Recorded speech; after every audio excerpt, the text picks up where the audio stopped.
It doesn't matter right now. So there are some flip-flops. Sit right there. All right, there's flip-flops, and then there's some tubes. And you hold the bottom of the flip-flop, and you go. Wow.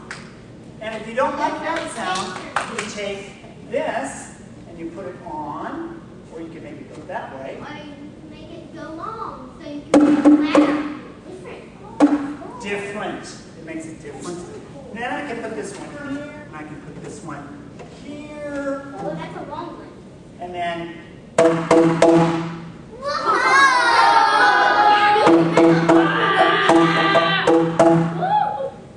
Notice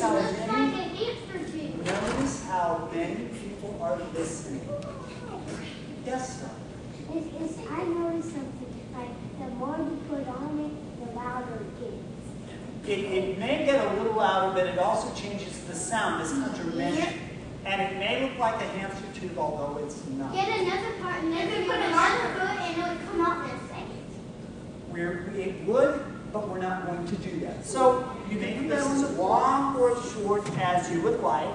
There are, notice how most people are just sitting, waiting. And those are the changes. When I touch your head, you may go to one of these two centers. I'm going to touch Edgar's head first. Go. That's all you get. 1, 2. How did he get from there to here? He walked. Put the sock on. What is the expectation? That you walk. We're not going to run. Correct, Jacob? All right. No, you may play. You may play. When I touch your head, you may go to a center. When I turn on the light, you must stop. We're walking. I see someone running. The centers aren't going anywhere.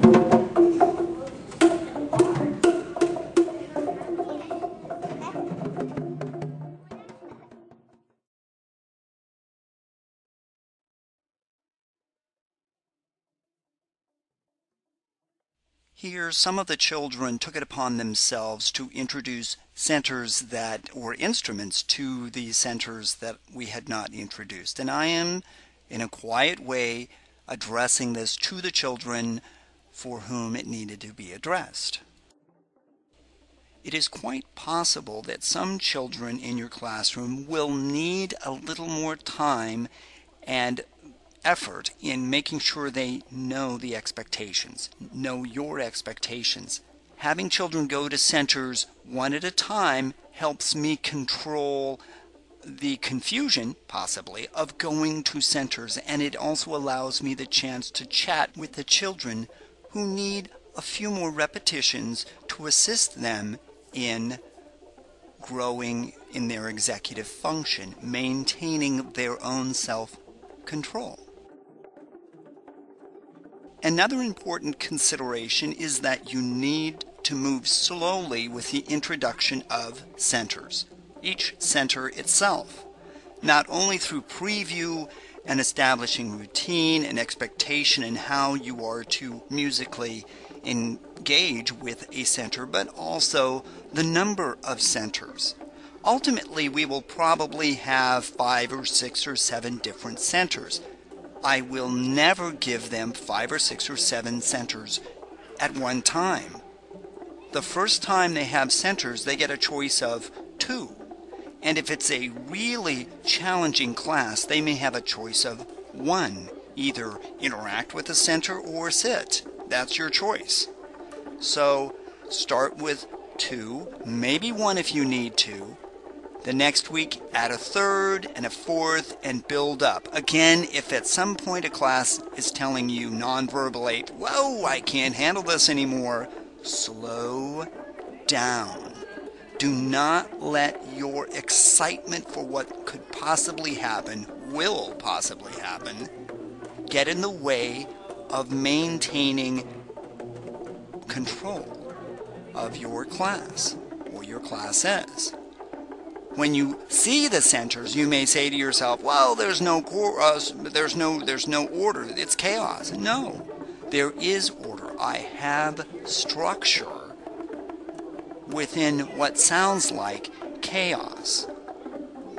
There is always structure in child-centered activities. It is not capricious, it is not willy-nilly, it is purposeful, it is pedagogically viable. However, you must first and always establish structure, control, and order through expectations, routine, and interacting musically with your centers.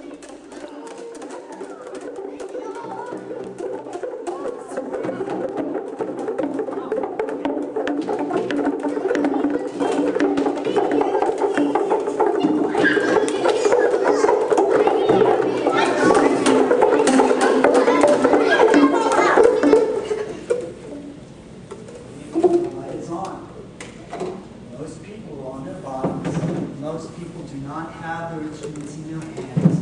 Most people have their arms folded.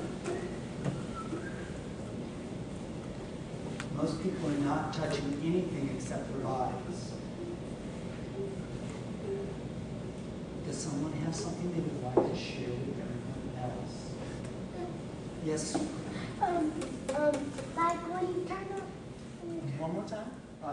Notice how quietly I am addressing the students. My voice is not loud, it's very subdued. Also notice that I am quietly and assertively reinforcing the expectation that the children will not touch musical instruments when the light is on by simply picking up the instruments from those children who cannot keep their hands off them. I don't yell at the kids. I'm not calling the children out on the carpet. I'm not necessarily embarrassing them verbally. I am simply picking up the instruments to help them keep the instruments quiet. If you're tired of the boom whackers, put your boom whackers away and then walk to where the light is on. You should just fold your arms and then walk to where you want to be. No one's forcing you to stay anywhere. I'm simply asking you to control your behavior as I know you can. All right? Because me talking is boring.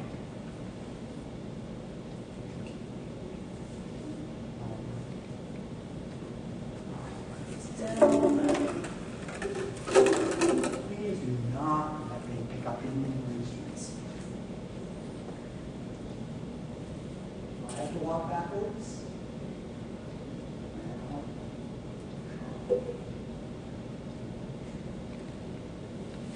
Put away the boom whacker that you had.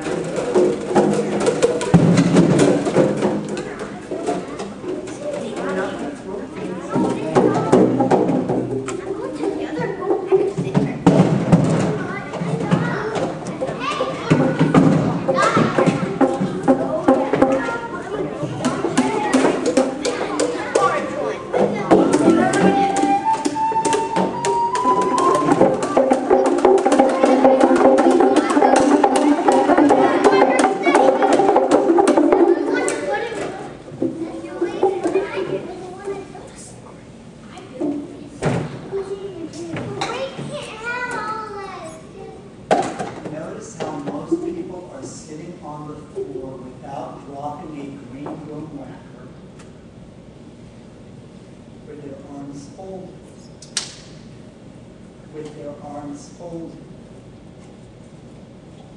With their arms folded. When the lights turn on, you must stop immediately.